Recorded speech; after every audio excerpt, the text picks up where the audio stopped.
Sabi ni Igbe, hindi mo daw bayad yung kalabasa. Tanga! Bobo ka talaga. Yung hindi bayad doon, hindi ako kumuha noon, nasa kulungan na ako noon. Ang kumuha noon si Mary Ann Lawlaw. At ibinigay ko yung bayad kay Mary Ann Lawlaw na itinakbo naman ni Lawlaw. Oo. Ano ka ba? Ay, nako. May masabi lang kayo.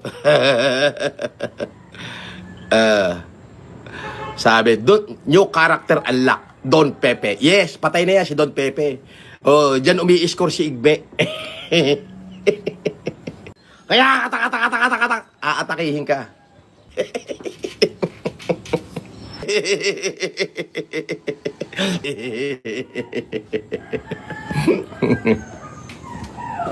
Inang-inat to.